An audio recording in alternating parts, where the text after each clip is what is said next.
Peace be upon you. So for every question, there is an answer.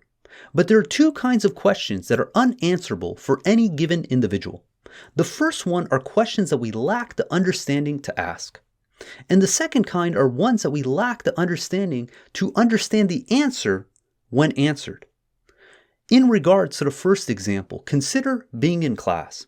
And as soon as you get to your seat, the professor goes on a lecture for the next 20 minutes with the occasional scribbling of notes on the chalkboard. Then after 20 minutes of talking, they turn to the class and they say, does anyone have any questions? And rather than getting a barrage of questions or anything, what he hears is silence. People awkwardly shuffling in their seats, trying to avoid eye contact. And then the professor assumes that this is an approval, that their silence is an approval that they understood the material. But what this actually is that the class listening to this last 20 minutes of the professor talking lack the understanding to even formulate a question. Because in order to ask a question, you have to have a foundation by which to ask it from. And if you're so befuddled by what was stated, you wouldn't even know where to start to ask a question. And this is the kind of questions that are unanswerable, is because people lack the understanding to ask them. So for instance, my kids are not going to ask me about how Google did in the stock market today, because that would entail that they understand what Google is, what shares are, what a stock market is. And because they lack that basic understanding, they're not going to pose such questions. Or if we continue with this lecture example, imagine you're in biology class and someone asks the professor about the Golgi apparatus. This is something that can happen only if you have understanding of cell biology and you understand organelles, and such an apparatus exists.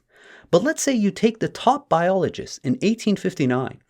Their impression of the cell was that it was just some simple cytoplasm in a membrane.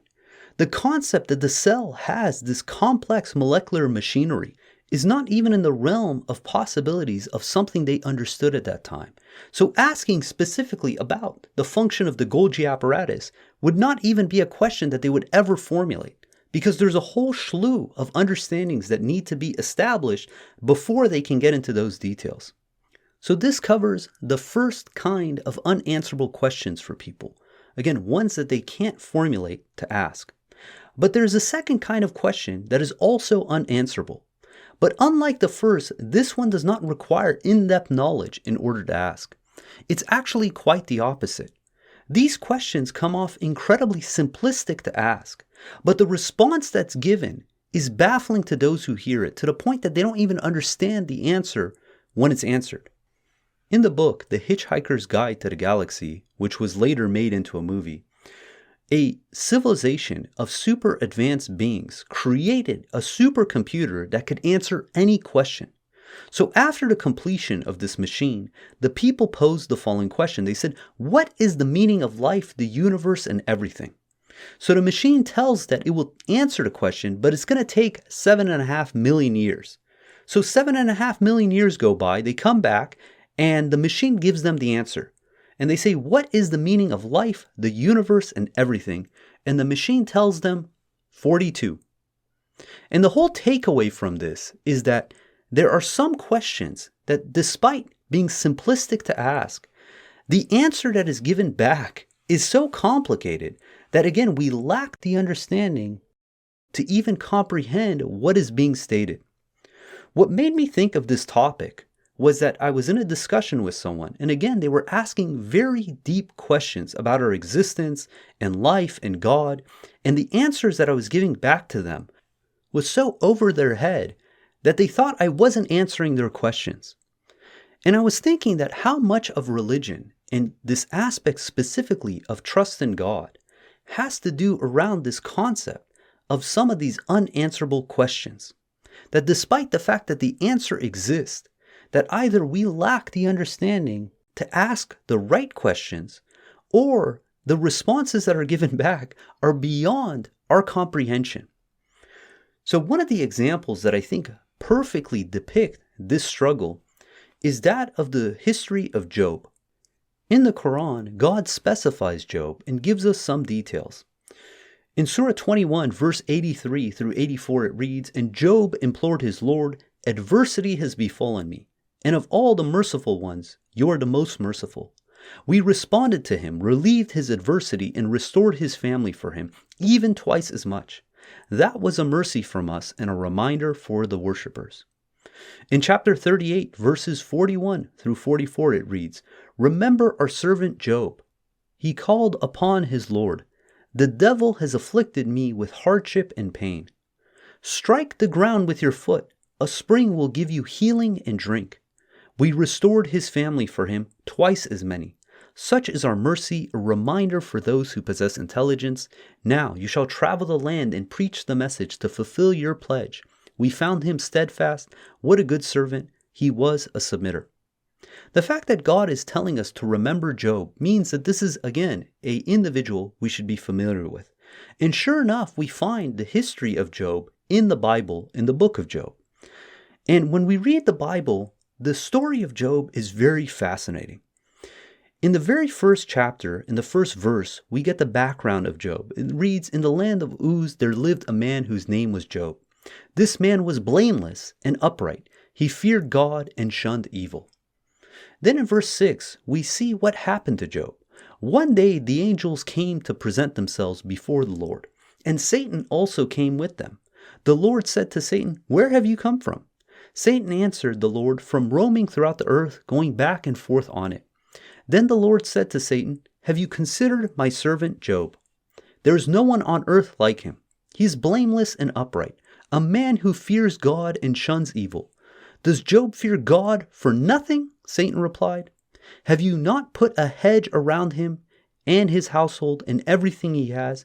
Have you blessed the work of his hands, so that his flocks and herds are spread throughout the land? But now stretch out your hand and strike everything he has, and he will surely curse you to your face." The Lord said to Satan, "Very well then. Everything he has is in your power, but on the man himself do not lay a finger." And then Satan does just that. He takes away Job's livelihood, his crops, his home, his family, all these external factors, but he doesn't lay a finger on Job.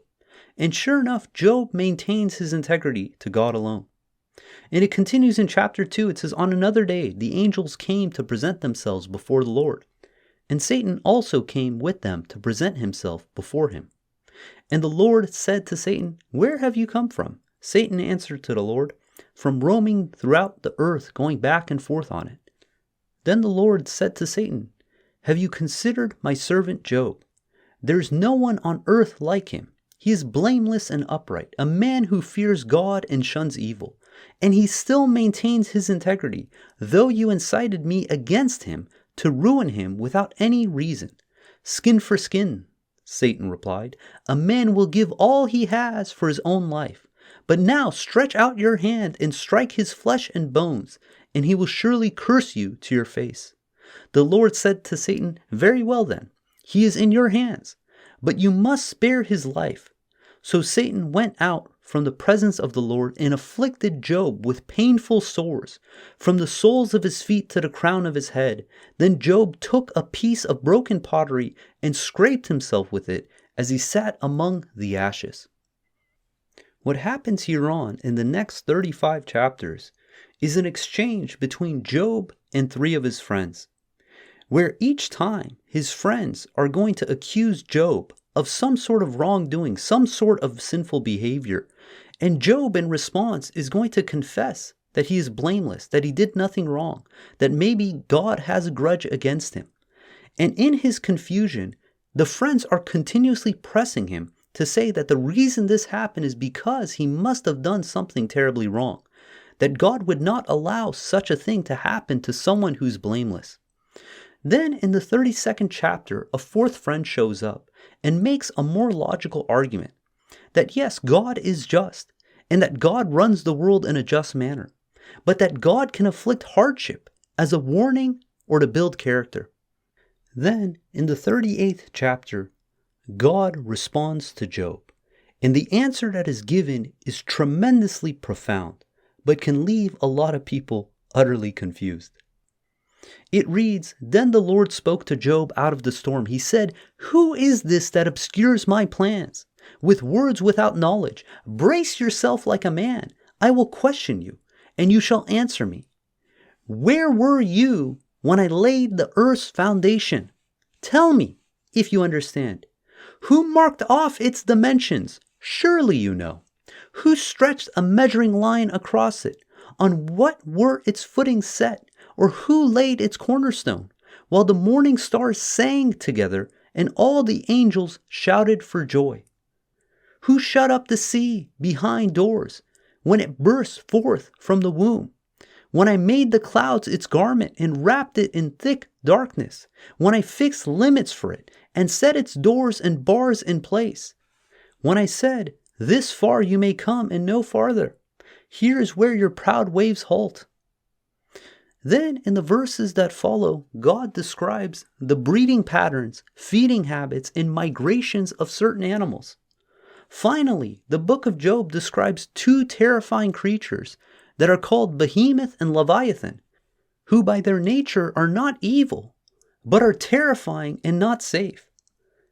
I think this history in the Bible perfectly depicts the shortcoming we have when asking God to explain himself to the outcomes one may see in life. While this is a simple question, the answer is far from it. In everything God does, there's an absolute perfection. This is manifest in the extreme fine-tuning and existence of the universe, with its intricate laws and the unfathomable precision. But this is just one scope. When we consider the ways of biological life and the mechanism that God designed for creatures we are completely oblivious to, God undoubtedly not only knows their behavior, but was the one who mapped it all out. Yet we think that because we see something that appears to be injustice, that somehow God forgot that he made a mistake or he didn't account for it. And in regards to understanding justice, we are presented with the allegory of the Behemoth and Leviathan to further reinforce, to understand God's justice, that we will have to deal with creatures that are outside of our possible comprehension, let alone the complexity of it all. This is not the response that one would assume when asking this question, to the question of why did this happen to Job? In order to understand that, to understand all the backstory, the reasoning, the justification, you'd have to understand the entire complexity of the universe. And this is something that we cannot fathom. Do you think Job had any idea that his history is going to be documented for individuals, billions of individuals, for thousands of years to be contemplating on? Could he fathom that? That today there's going to be someone who's broadcasting on a podcast for the entire world to be able to hear Job's story? If God tried to explain this to Job and the purpose of what he was doing and why he had to go through this hardship, it would be something he cannot comprehend. So God shows him that the complexity of life, the complexity of all the decisions that God is equating for, is beyond our comprehension. And we should humble ourselves that when God decrees something to happen, that we trust in God wholeheartedly with absolute submission. This response, in essence, is posing a question to Job and his friends, that if they would want to establish a world based on this overtly simplistic worldview, that what they are negating is the overt lack of understanding of such complexity they are dealing with. For example, in our world, if someone does wrong, we punish them. If someone does good, we reward them. Now assume that we give the same kind of process in God's domain in the complexity he's dealing with. So let's say someone steals a car. In this worldly life, we would say justice is taking this individual and putting them in jail. But then contemplate, while you're punishing this individual, what if that individual had a wife? What if that individual had children or a parents or a job that depended on them? By simply removing them from the equation and saying, we're going to put you in prison, does it make sense that we're also punishing the wife, the children, the employer, and all these other individuals who are dependent on this individual because of this one bad decision they made? Now, this is an equation that for us is impossible to grasp, to be able to dole out absolute justice without the slightest infliction of injustice. But you see that this is an impossible task we could never carry out. But this is not outside of the realm of what God does every single moment in our lives, that He is accounted for everything, that no one is going to get an ounce worth of injustice that they don't deserve, that every ounce of hardship we face is designed perfectly by God. Very quickly, you realize that while in our perspective justice can be doled out with little consideration to these other points of injustice, this is not how God operates. God takes all these infinite cascading effects into consideration, such that no one in this equation suffers more than they need to. Then, on top of that, God additionally uses any hardship we face or affliction we suffer in any way is for the person's best interest if they draw closer to God by the event, and only to their detriment if they turn away. In life, when things happen in a linear fashion, again, you do good, good things happen. You do bad, bad things happen. This is something that's easy to conceive. The questions arise to God is when we see injustice, when we see hardship, when we see children and innocent individuals suffering, we say, where is God's justice? God provides us a similar example in Surah 18 of the Quran regarding Moses and his teacher.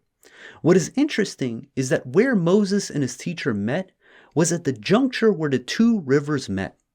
In Surah 18 verse 60 it reads, Moses said to his servant, I will not rest until we reach the point where the two rivers meet, no matter how long it takes. The word for two rivers in this verse is al-Barin. And you see that the same word occurs in Surah 25 verse 53. It says, He is the one who merges the two seas, al-Barin. One is fresh and palatable, while the other is salty and undrinkable. And He separated them with a formidable and viable barrier. I see this example of al-Barin, the two seas, as symbolism of what laid ahead for Moses in his lesson with his teacher. In this life, we are accustomed to fresh drinking water. This represents the things that happen in our life where we can make sense of, where things are more cut and dry. I study hard, I get a good test. I work hard, I get good results. I do good things, I get rewarded for it. But there's also another kind of water that is salty and undrinkable. This represents the things in life that don't make sense, the hardships that present themselves, the pain and suffering that we see around us. Why is it sometimes I might study my butt off, but I do poorly on the test? Or I extend myself to try to do good, and I face hardship and persecution. When these outcomes happen, it confuses us. It causes us to have doubt. And this is what Moses was in store for. His life, he was of the plane of the good, fresh, delicious, palatable water. Things happened in a linear, concise fashion. But what he wanted to learn was what was the purpose of the salty, undrinkable water? What was the meaning behind this? And we see that when Moses approaches the teacher, when they finally meet, the dialogue that ensues. In Surah 18, verse 66 through 70, it says, Moses said to him, Can I follow you, that you may teach me some of the knowledge and guidance bestowed upon you? He said, You cannot stand to be with me. How can you stand that which you do not comprehend? He said, You will find me, God willing, patient. I will not disobey any command you give me. He said, If you follow me, then you shall not ask me about anything unless I choose to tell you about it. So here we have Moses, one of the honorable prophets of God, asking this individual, this teacher, if he could learn from him. And the response from the teacher says, You can't stand to be with me, because how can you stand there which you do not comprehend? But despite this, Moses was still able to go along with him, with that condition that he doesn't question him about what he does. So what happens next? Moses' teacher, first, he bores a hole into a poor fisherman's ship, rendering it defective. Then he kills a young, innocent boy who has done nothing wrong in the eyes of Moses. And finally, he patches a wall in a community that was unhospitable to him without requesting a wage, despite begging them for food and shelter. And it's at this time, after these three events, that the teacher parts way with Moses. But before doing so, he informs him of why he did these things. And we read in Surah 18, verse 78 through 82, it reads, He said, Now we have to part company. But I will explain to you everything you could not stand. As for the ship, it belonged to poor fishermen, and I wanted to render it defective. There was a king coming after them, who is confiscating every ship forcibly. As for the boy, his parents were good believers, and we saw that he was going to burden them with his transgression and disbelief. We willed that your Lord substitute in his place another son, one who is better in righteousness and kindness. As for the wall, it belonged to 2 orphan boys in the city. Under it there was a treasure that belonged to them. Because their father was a righteous man, your Lord wanted them to grow up and attain full strength, then extract their treasure. Such is mercy from your Lord. I did none of that on my own volition. This is the explanation of the things you cannot stand. Every day in life we see these kind of events, these things that happen that we cannot stand, that we cannot comprehend. But it's at times like this that we have to trust in God, that God is looking at every single angle, that God is looking at every single scenario, that not even an atom is out of our Lord's control. In Surah 21 verse 23 it reads, He is never to be asked about anything he does, while all others are questioned. Just because God gave us a little bit of knowledge, gave us a little bit of understanding, we will never be able to fathom the complexity and details that goes into the events that transpire in this world. And it's because of that we have wholeheartedly submitted to God. And once we submit to God, we will have eternal peace, because we know God, Lord of the universe, is in absolute control. Being part of God's dominion requires that we need to prove our faith under all conditions, that when things seem dire and absolutely like they're not going to get any better, it's at those times are we willing to submit and wholeheartedly put our trust in God. God tells us in the Quran in Surah 29, verse 2 and 3, it says, Do the people think that they will be left to say, we believe, without being put to the test? We have tested those before them, for God must distinguish those who are truthful, and he must expose the liars. It is by God's design that when we say we believe, we are going to be put to the admission test. And if we are steadfast during this test and we prove the strength of our faith, that when things happen that don't make sense, that we trust in God wholeheartedly, that we draw closer to God, that God will transform these situations for our good. In Surah 2 verse 214, we hear the example. It says, Do you expect to enter paradise without being tested like those before you? They were tested with hardship and adversity and were shaken up until the messenger and those who believed with him said, Where is God's victory? God's victory is near. These events that each of us are going to experience in our lives are going to shake us to our core. God tells us that he's going to test us with our money, our lives, our children, to see, do we worship God under all conditions? In Surah 12 verse 110 it reads, Just when the messengers despair and think that they had been rejected, our victory comes to them. We then save whomever we choose, while our retribution for the guilty people is unavoidable. Things inevitably are going to happen in our life that don't make sense. We don't know, is this a test? Is this a retribution? But the system we employ is under all circumstances we draw closer to God, and we trust that God is going to make the situation right. Sometimes in our lives, we're immediately going to see the motivations behind these events that took place, just like the fishermen in their boat. Other times, we're going to be absolutely clueless until the day of resurrection, like the individuals who lost their son. And then there's going to be some that the events already took place, and we won't realize the blessing that God has given us until years later in our lives. If we trust in God, and we persevere, and we're steadfast, and we don't let these events that we don't understand have us stray away from God's path, that God will show us victory, that God will give us the contentment and peace that we're in search for. Consider that when you make chocolate chip cookies, one of the ingredients that's necessary is salt. Now, if someone focuses only on the salt and doesn't understand that this ingredient is necessary for the completion of these delicious cookies, then they're going to be perplexed. And the same thing happens in our lives. There's going to be salty moments moments that are not going to make sense. But if we're patient and we trust in God, at the end of the day, when we look back, we'll be able to see what amazing creation God was able to bestow upon us through the events of our lives.